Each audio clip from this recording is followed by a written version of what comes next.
নমস্কার, আমি বন্দনা। আমার কিচেনে আপনাদের সবাইকে স্বাগত জানাই।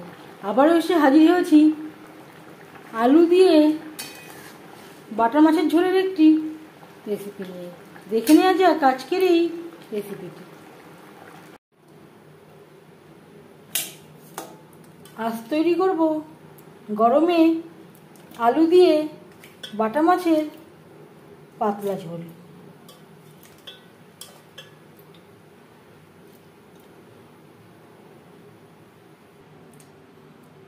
বাটা মাছের ঝোল রান্না করার জন্য এখানে আমি 12 পিস বাটা মাছ নিয়েছি। মাছ কেটে পরিষ্কার করে ধুয়ে নিয়েছি। দিয়ে দেব পরিমাণ মতো হলুদের গুঁড়ো, আর লাগছে স্বাদ মতো লবণ।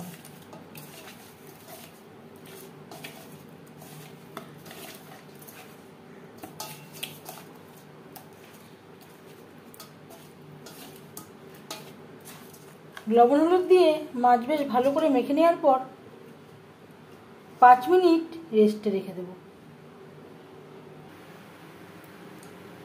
4-5 চামচ রিফাইন্ড অয়েল গরম করে নিয়েছি। এবার দিয়ে দেব লবণ হলুদ মেখে রাখা মাছ। আমি রান্নাটা রিফাইন্ড অয়েলে করছি, আপনারা চাইলে যে কোনো কুকিং অয়েলে করতে পারেন।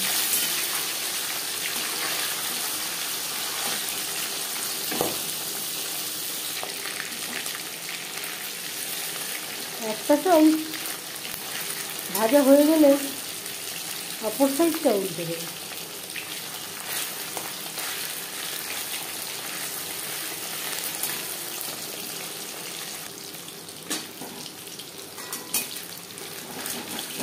প্রথম ব্যাচে মাছ ভাজা হয়ে গেছে, একটা পাত্রে উঠিয়ে নেব।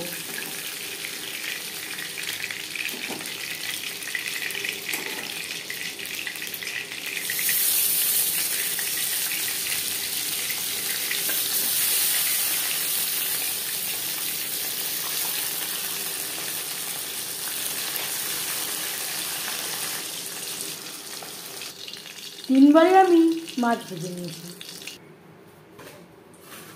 বাটা মাছের ঝোল রান্না করতে এখানে আমি নিয়েছি 3টে আলু। খোসা ছাড়িয়ে লম্বা করে কেটে নিয়েছি আর পরিষ্কার করে ধুয়ে নিয়েছি। মাছ ভেজে নেওয়া তেল থেকে কিছুটা পরিমাণে তেল আমি উঠিয়ে নিয়েছি। ফোড়নে দিয়ে দিলাম কালো জিরে। আমি রান্নাটা কম তেলে করছি, আপনারা চাইলে এর থেকে বেশি তেলেও করতে পারেন। 20-25 সেকেন্ড ভেজে নেওয়ার পর দিয়ে দেবো আলু।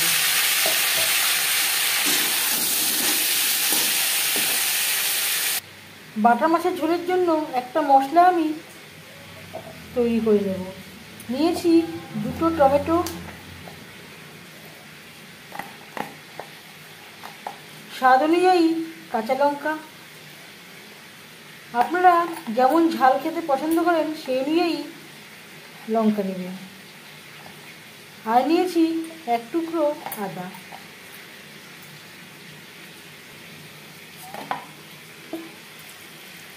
এই একটা পেস্ট তৈরি করে নেব।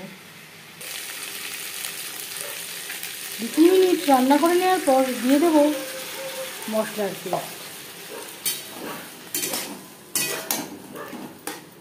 আলুর সাথে মশলা বেশ ভালো করে মিক্সড করে দেব। আর লাগছে পরিমাণ মতো হলুদের গুঁড়ো, স্বাদ মতো লবণ।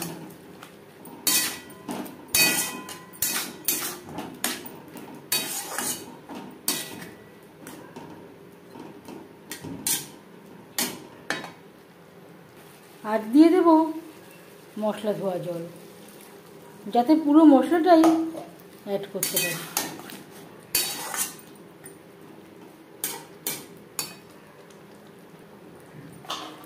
ঢাকনা চাপা দিয়ে লো ফ্লেমে 5 মিনিট রান্না করব। 5 মিনিট লো ফ্লেমে মশলার সাথে আলু কষিয়ে নেওয়ার পর দিয়ে দেব জল। আলু প্রায় সিদ্ধ হয়ে এসেছে। জল কতটা অ্যাড করবেন সেটা সম্পূর্ণ নির্ভর করছে আপনার উপর।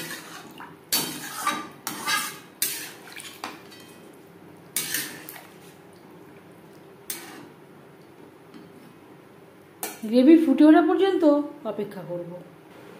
গ্রেভি বেশ ভালো করে ফুটতে শুরু করে দিয়েছে। এই পর্যায়ে দিয়ে দেব ভেজে রাখা মাছ। এই রেসিপিটি আমি বাটা মাছ দিয়ে ট্রাই করলাম। আপনারা আপনাদের ইচ্ছে অনুযায়ী অন্য যে কোনো মাছ দিয়ে ট্রাই করতে পারেন। গ্রেভির সাথে মাছ বেশ ভালো করে মিক্সড করে দেব। গ্রেভির সাথে মাছ আরও 3-4 মিনিট রান্না করব।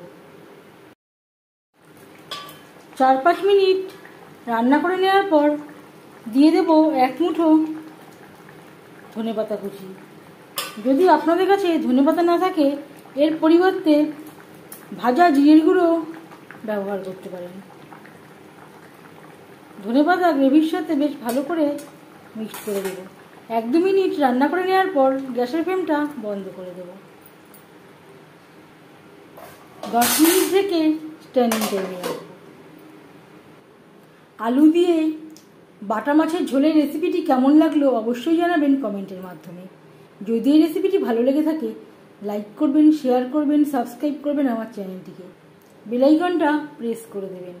যখন আমি নতুন ভিডিও আপলোড করব তার নোটিফিকেশান সবার আগে আপনার কাছে পৌঁছে যাবে। আপনারা সবাই অনেক অনেক ভালো থাকবেন। এই ভিডিওটি দেখার জন্য ধন্যবাদ।